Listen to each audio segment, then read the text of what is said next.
What's up, everybody? I'm Finn McKenty. This is the Punk Rock MBA. This is a video that I was kind of unsure about making because it's one of those times where you just feel like a walking stereotype. Like I remember a couple years ago, back when I still had like a real job, I was working at this tech company in Seattle, and I was listening to the Tim Ferriss podcast on my way to do jujitsu at lunch, and I was like, ugh, I'm that guy. Or the time that I met Chad from New Found Glory about 15 years ago. We were both wearing the same Vietnam shirt with camo shorts. It's like the Spider-Man meme. Well, today is another one of those moments for me, but as a YouTuber, because I'm about to make one of these videos. I've decided that there are going to be a few changes to this channel. This video is about the future of my channel, but not for the same reasons that you might have seen other people make a video where they're like, oh, I've been really burned out. I'm not burned out. I'm having a great time. Like, I'm not struggling with mental health. Like, this is awesome. I love doing this. I just want to keep doing it for as long as I possibly can. And in order to do that, I think I need to make some changes that I wanted to talk about in this video. What it really comes down to is that in the past couple months, I realized that I've kind of become a slave to the numbers, that I've been just chasing the videos that will get me the most views. And by doing that, I kind of painted myself into a little bit of a corner content-wise. I talked about this in my last viewer comments video. A lot of my audience really likes 2000s butt rock, nu metal kind of stuff. Every time I talk about that, it does well. But I also don't want to paint myself into the corner of being a nostalgia channel by just doing another video about Slipknot or whatever. I've gotten a lot of success talking about older artists, whether that is, you know, nu metal or pop punk or whatever. And that's awesome. I'm very grateful for that. But it kind of made me feel like in order to grow, I had to give people more kind of, I don't want to say nostalgia stuff, but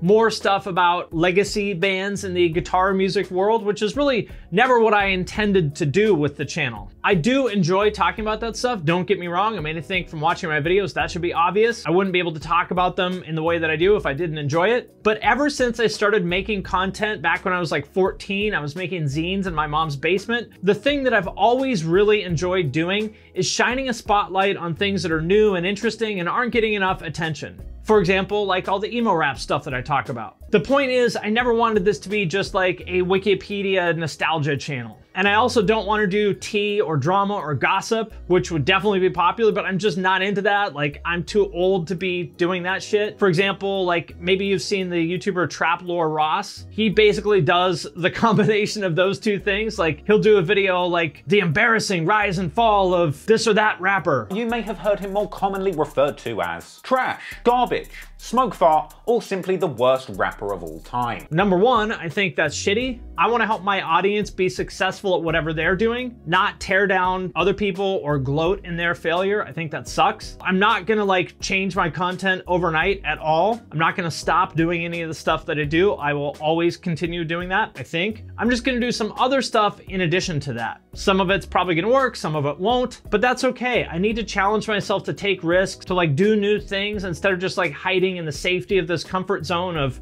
well, I know if I make a video about Linkin Park, that'll get a lot of views. The way I'm thinking about it is I just need to take my own advice. The stuff that I talked about in my video about like Corpse and Jaden a couple weeks ago. Number one, I think I need to get more personal. And I've heard this from a lot of people. For example, my friend Kelly Mason, who has also been super helpful. Shout out to her. She said, I really like your videos, but I think you should put more of yourself in them. She told me that like 6 months ago, and I knew she was right, but I didn't do it because, to be honest, I was just kind of scared. I thought, well, nobody's gonna care about me. They're just here to listen to me talk about bands. Well, that's only true if I let it be true.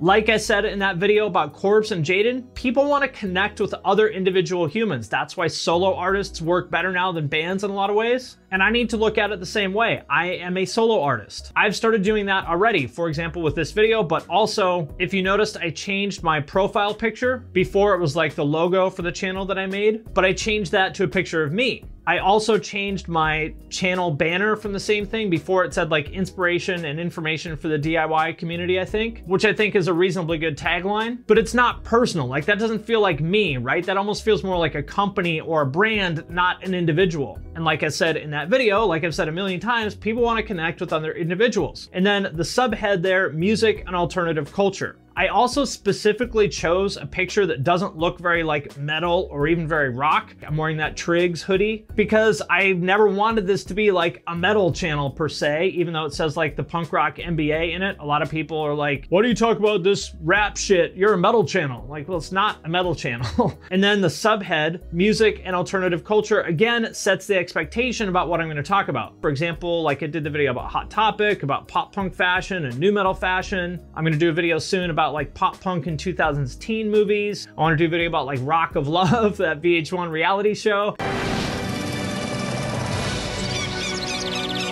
And when I look at the people who have kind of built the brand that I want to build, that's the direction that they take. Ola Englund is also really good at this. He's a guitar YouTuber who kind of came up demoing new like amps and guitars and pedals and stuff like that. But what really made him break out maybe, I don't know, 3 or 4 years ago was when he started getting more personal, doing more like Q&A videos and live streams and just being silly and helping people get to know him as a person. Today, I'm trying out the Boss SY1 synthesizer pedal from Boss. And that's when he really took off. And if you look at his views, his videos don't actually get a ton of views relative to subscriber count.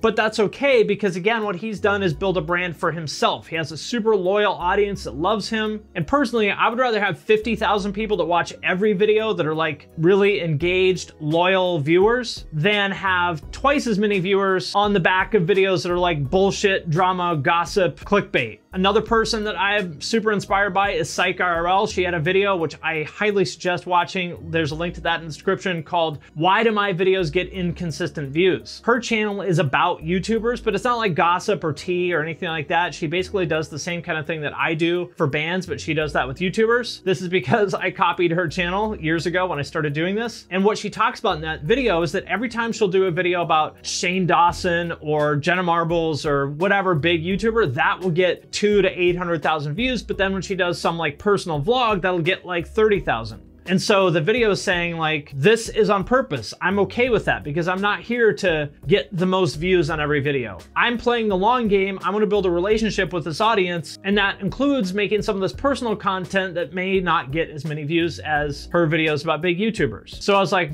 if that's Donna's strategy, and she is one of the smartest people on this platform who I look up to very much, maybe that's something I need to think about. I've also been really inspired by my wife. She started a YouTube channel a couple months ago, I guess. She's done like 6 videos or something, and she's fucking really good. Look at all the birdies. Some have like their own little perch there.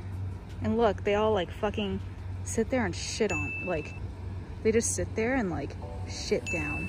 And I was like, shit, why am I not doing stuff like this? Like, that video is so fun. Why am I not putting that on my channel? Is it gonna get as many views as something about top 10 times Fred Durst said something stupid? No, but that's okay. Not every video has to get the most views. It is about the long game. It's about telling the story of who you are and making people care about you as a human being because they understand who you are, how you live, what your experiences are, how you see the world. And if that means that there's some part of my audience that isn't interested, that's okay. You can't please everybody with every video. I'm not gonna do reviews in the future because I don't think that's really my strength. And I think just the review format in general is kind of played out. Like, I don't think people care about that on YouTube. But what I am gonna do is short video essays around new releases or artists that did something in the news. For example, whenever the new Day to Remember album comes out, I'll do something about them, like the evolution of a Day to Remember from easycore to Red State rock festivals or whatever it's called, which actually is a pretty great title now that I think about it, as a way of participating in like ongoing discussions about what's happening now instead of just talking about the past. All right, so I've gone on long enough. Again, I want to be clear, I'm not gonna like walk away from what I've been doing. I'm gonna continue to do all the same stuff that I've been doing for 3 years now. I'm not burned out. I'm incredibly grateful for the audience that I've built. I'm super genuinely grateful for every single person who watches. I never take it for granted because I know that people have a lot of things that they could be doing with their time and attention. I appreciate all of you. I just want to keep this thing going as long as I can. So look for some new stuff in the future. I would love to hear from you guys about what's working, what's not working,